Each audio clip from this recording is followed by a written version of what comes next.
What's happening right now is the entire crypto world is going to go through this evolution to become more compliant and more institutionalized. And it either will make it through that and grow by a factor of 10, or it will not make it through that gate, and it will have its growth impaired. More than 21 million Bitcoin, so it's a very fixed supply. It's the only scarcity that anybody can invest in the world. Every other asset that you can buy as an inflation hedge, like real estate or stocks or gold or commodities, all of those things have a supply that's going to increase as the price goes up. But you can't increase the supply of Bitcoin. So if you look at the world currencies, they're inflating at 10% or more a year for the past 30 years, maybe as much as 14% a year. You can expect they'll keep inflating for the next 30 years. And so Bitcoin measured in currencies of the world and in currency derivatives is just going to keep going up with volatility, albeit. Right? Gold is increasing in supply at 2% a year in the physical regime, and bankers can rehypothecate gold, and they can print 100 ounces of paper gold for every real ounce of gold. And so Bitcoin is the dominant digital monetary network, and because it's dominant and because it's fixed, it means that it's the most reliable, highest integrity, scarcest thing in the financial universe. The dollar is going up forever against the peso. The dollar's gone up forever against the Venezuelan bolivar. So a strong asset is going to go up against a weak asset forever. And since we know that nobody in the universe can create any more Bitcoin, and since we know that every political nation state is going to create more currency, it isn't really that much of a stretch to say that measured in the currencies of nation states, Bitcoin is just going to continue to appreciate, right? If I double the amount of currency, then you've got a natural boost against a scarce asset. It's also a function of technology, right? We're building Bitcoin into every iPhone and Android phone on the planet. Like in El Salvador, they delivered it to 3 million people in 3 weeks. So as the utility of the asset increases, that drives adoption.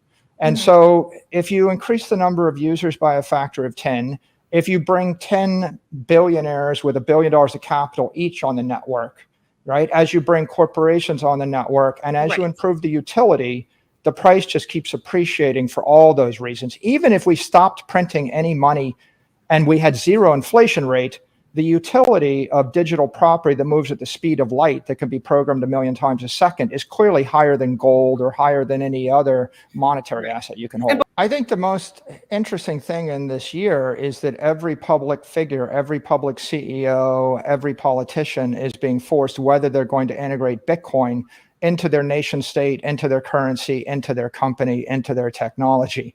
That's the story. No one's asking whether they're going to integrate gold or integrate silver or integrate silicon chips, right? Bitcoin is the story. I think that over time, more and more companies are going to integrate Bitcoin into their balance sheet, and more and more companies are going to integrate Bitcoin into their products and their services and their technology. The second inflection point is the past month, where it's very clear to every institutional investor and every mainstream company that the administration supports Bitcoin, the Senate supports Bitcoin, Congress supports Bitcoin, the Treasury Department supports Bitcoin. It's digital property. You can hold it. It's going to come into the normal regulatory regimes. And so I think a lot of people were waiting for that signal. I think that there's two ways to see the world. There's the crypto world. The crypto world would like to issue their own securities and create their own banks and create their own stock exchanges and not be subject to the CFTC, the SEC, or the Treasury Department. And they would just like to recreate the world anew. There's the Bitcoin view of the world, which is we've got digital property. All we need to do is plug it into every existing insurance company, existing finance company, existing bank, existing country, existing technology. So Bitcoin is the solution for Apple to make $1 trillion. Whereas in the crypto world, they want to rip Apple to zero and reinvent everything. And so I think that the bill is actually going to accelerate the adoption of Bitcoin. Look, my view is that Bitcoin can be paired with JP Morgan and make JP Morgan a better bank. It can be paired with the US dollar and make the US dollar a better currency. Bitcoin can be paired with the existing power structure and the existing world as we know it today and make everything better. You don't need to rip everything down and rebuild it. So I think that there's a schism here.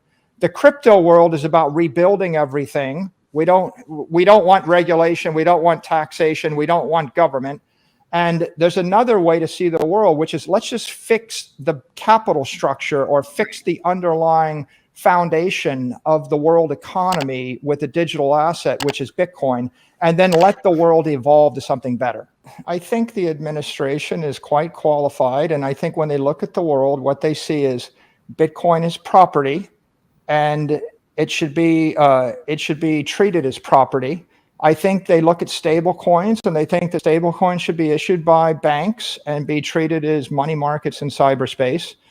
And it should be subject to banking rules. I think they look at security tokens and they think they should be treated as securities.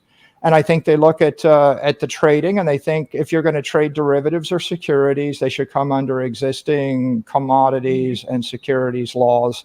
And if they do all those things, if that's the way the world looks at this, then the entire ecosystem is going to grow. Stable coins are $130 billion right now. And if JP Morgan and Citigroup start issuing stable coins, we're going to go to $1 trillion and then $10 trillion and then $100 trillion. So I'm not at all concerned about what's going on. I actually think it's going to accelerate the adoption of Bitcoin as the world's reserve asset. I think it's also going to provide a foundation for the 21st century economy that's for the good of everybody. I'm not troubled by what's happening. If you're an entrepreneur and you want to be a bank and you don't want to get a banking license and you don't want to comply with existing Treasury, CFTC, and SEC rules, then you might be concerned about them having an interest in you. But on the other hand, we have $500 trillion of stuff in the existing system, and I think it's more important that the existing banks, the existing companies, the existing countries adopt the digital asset economy than it is that they stay out of that system. The point here is that no one's questioning the creditworthiness of JP Morgan and Bank of America and Citigroup. So at the point that the regulators give a green light to major banks in the world to issue hundreds of billions or trillions of dollars of digital assets, which happened last week. At that point, you're beckoning the entire world financial system to embrace digital technology. And you'll know that we got there when Amazon moves $100 billion back and forth on digital rails. We've been locked in this nonstop debate over whether Tether is reliable for 4 years, endless debate. It's holding the industry back. And we need to get to the point where people have tens of trillions of dollars of money moving around without the debate about whether or not it's creditworthy or not. You have the crypto economy, which has been entrepreneurial and has been a bit opaque and under-regulated or unregulated for a decade, and it got to a few $1 trillion.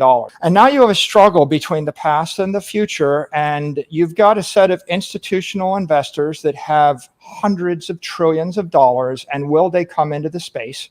You have a set of institutional companies like Square and Apple and Google and PayPal and MicroStrategy that have huge amounts of capital and technology and brand, and will they come into the space? And you have countries like the United States, right? Like El Salvador. Will they come into the space? And I think that we're going to move from the first decade, which got us to about 2 to 3 trillion. If you want to get to 30 trillion, you need to get to the point where, like, MicroStrategy buys $1 billion. We bought $3.1 billion worth of Bitcoin, okay? You can't find any entrepreneur that ever put $3.1 billion of capital into anything in the entire crypto system, and yet we're a small company. So I think the next stage is about laying the framework such that the Ray Dalios of the world will buy 5 billion of Bitcoin or 10 billion of Bitcoin.